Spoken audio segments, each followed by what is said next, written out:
کہ ان کا خطاب اور اس خطاب کا مقصد کیا ہے کہ اب حکومت برطانیہ کو اس سلسلے میں کیا اقدامات کرنے چاہیے. I met representatives of Balochistan, Sindhi and EMQM party from Pakistan. They regaled to me the atrocities that have been committed against minority communities. Too horrible to describe. We give millions of pounds in aid to Pakistan, which appears to be diverted away from these communities that desperately need it. So could we have a statement from the Foreign Secretary or the Development Secretary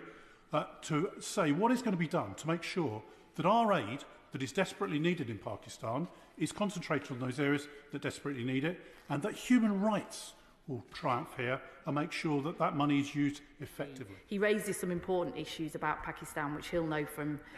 his very good attendance at these sessions, gets raised with me and other ministers regularly. The Minister for the Middle East has recently raised a number of these matters with the government in Pakistan, but I think it would make a very good topic for an update statement to the House, so I will ensure that ministers have heard that call today.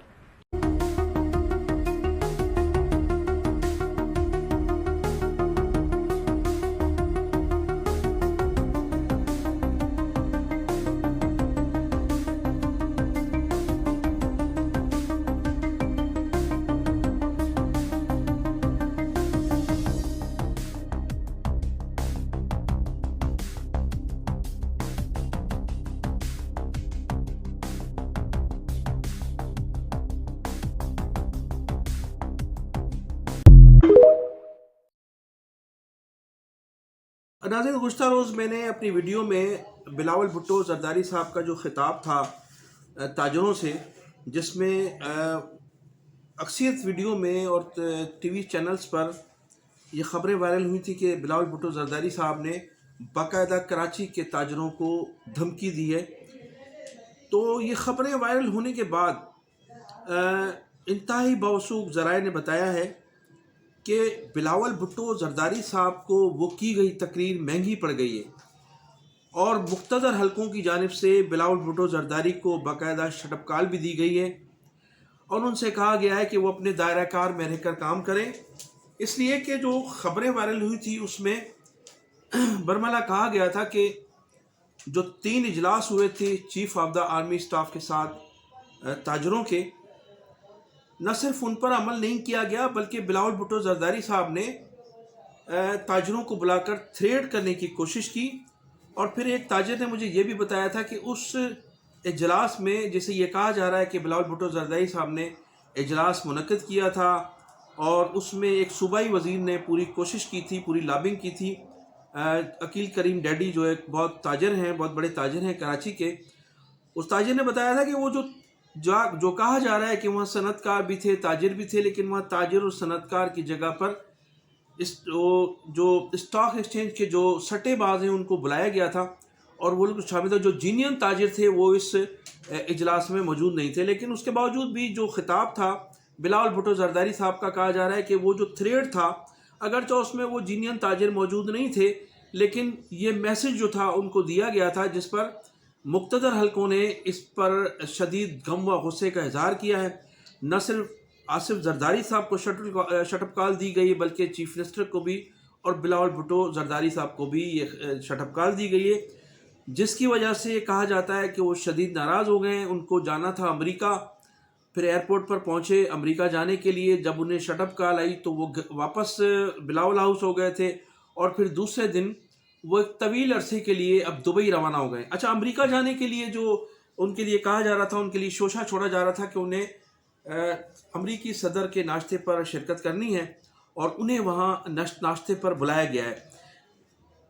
آپ کو بتاتا چلوں ناظرین کہ جس ناشتے کا ذکر کیا جا رہا ہے، اس ناشتے کی صورتحال یہ ہے کہ فروری کے فرسٹ ویک میں جو پہلی جمعرات آتی ہے، اس میں ناشتہ جو ہے وہ سال میں ایک مرتبہ یہ ناشتہ ایک تنظیم کی جانب سے کروایا جاتا ہے، جس میں 2,500 سے 3,000 لوگ اس میں شریک ہوتے ہیں، اور اس میں امریکی صدر جو ہے وہ خود مہمان ہوتے ہیں، اور امریکی صدر کا خطاب اس میں ضرور کرایا جاتا ہے. تو اس ناشتے کے لیے پاسز بھی ایشو کیے جاتے ہیں اور وہ اس کے ٹکٹ بھی فروخت ہوتے ہیں باقاعدہ ناشتے کے لیے۔ بلاول بھٹو زرداری صاحب کو کسی نے دعوت نہیں دی تھی اور کسی نے ان کو وہاں انوائٹ نہیں کیا تھا۔ کہا جاتا ہے کہ سفارت خانے کے ذریعے کچھ پاسز حاصل کیے گئے تھے۔ اچھا، پھر اس ناشتے کی جو خصوصیت ہے وہ یہ تھی کہ اس میں امریکی صدر کو کسی سے ملنا نہیں ہوتا، وہ ایک خطاب کرتے ہیں اور اس تنظیم کے لوگوں کے ساتھ ناشتہ کرتے ہیں اور پھر چلے جاتے ہیں۔ تو وہ صدر کی جانب سے ناشتہ نہیں تھا بلکہ ایک تنظیم کی جانب سے ناشتہ ہوتا ہے۔ اس ناشتے میں بلاول بھٹو زرداری صاحب جانا چاہ رہے تھے، لیکن چونکہ جب انہیں شٹ اپ کال آئی مقتدر حلقوں کی جانب سے تو وہ امریکہ جانے کے بجائے ایک جو ہے وہ دوبارہ بلاول ہاؤس آئے اور اس کے بعد وہ دبئی روانہ ہو گئے۔ اب جو بلاول ہاؤس کے حلقے ہیں ان کا کہنا ہے کہ وہ سخت ناراض ہو کر دبئی روانہ ہوئے ہیں اور بہت سا سامان، اپنے ساز و سامان کے ساتھ وہ دبئی گئے اور ایسا محسوس ہوتا ہے کہ طویل عرصہ وہ دبئی میں قیام کریں گے۔ اچھا، بلاول بھٹو زرداری صاحب جو تھے جس دن خطاب کر رہے تھے تاجروں سے، تو سانگڑ میں جو سانحہ سانگڑ تھا اس میں وہاں لوگ احتجاج کر رہے تھے، تو اس پر بھی پاکستان پیپلز پارٹی کے جو ووٹرز ہیں، جیالے ہیں، سخت نالہ ہیں کہ ایک طرف تو جیلوں کی لاشیں جو تھیں وہ روڈ پر تھیں اور لوگ دھرنا دیے بیٹھے ہوئے تھے۔ بلاول بھٹو زرداری صاحب یا وزیر اعلیٰ سندھ یا پھر فریال تالپور صاحبہ، آصفہ بھٹو صاحبہ، یا اس کے علاوہ ایون کہ جو وزیر داخلہ تھے وہ بھی اس دھرنے میں نہیں جا سکے ان کے لواحقین سے ملنے کے لیے، بلکہ ان کو پریشرائز کیا جاتا رہا کراچی سے بیٹھ کر کہ اس دھرنے کو ختم کیا جائے ورنہ اس کے سنگین نتائج ہوں گے۔ تو آخر میں چوتھے روز جب دھرنا ختم کیا گیا تو کہا جاتا ہے کہ ان کو پریشرائز کیا گیا تھا دھرنا ختم کرنے پر، اور پھر جس کے لیے کہا جاتا تھا کہ جو اصل قاتل ہے اصغر جونیجو، اس کے خلاف جو ہے وہ FIR درج ہونی چاہیے تھی، اس کو بچا لیا گیا ہے، اور جو تھے رکن قومی اسمبلی اس کو بچا لیا گیا ہے۔ تو اس پر بھی پورے سندھ میں پیپلز پارٹی کے خلاف جو ہے شدید غم و غصہ پایا جاتا ہے، اور تمام حلقوں میں جتنے بھی حلقے ہیں پاکستان پیپلز پارٹی کے، ایک ناراض گروپ جو ہے وہ تشکیل دیا جا رہا ہے اس حوالے سے کہ اراکین اسمبلیوں کو تحفظ فراہم کیا جاتا ہے جبکہ کارکنان کو جو ہے کارکنان عدم تحفظ کا شکار ہیں، اراکین پارلیمنٹ کے مظالم کا شکار ہیں، لیکن ان کی داد رسی نہیں ہے۔ پیپلز پارٹی میں بڑے لوگوں کو تحفظ حاصل ہے، اس لیے پاکستان پیپلز پارٹی کا اس وقت گراف جو ہے وہ کافی گر چکا ہے۔ پھر جو 6 کینالز بنائی جا رہی ہیں دریا سندھ پر، اس پر بھی ابھی تک پیپلز پارٹی کا کوئی موقف کھل کر سامنے نہیں آیا ہے، اس لیے کہ جو پریس کانفرنس جو اجلاس تھا گزشتہ دنوں سینٹرل ایگزیکٹو کمیٹی کا،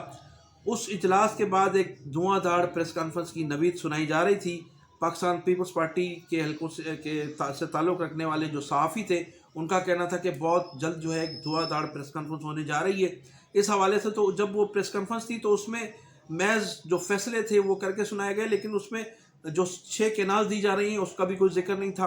اور پھر جو زمینیں دی جا رہی ہیں اس کا بھی کوئی ذکر نہیں تھا، جس کے بعد پاکستان پیپلز پارٹی کے کارکنان میں بھی اور سندھ کے لوگوں میں اس حوالے سے شدید غم و غصہ پایا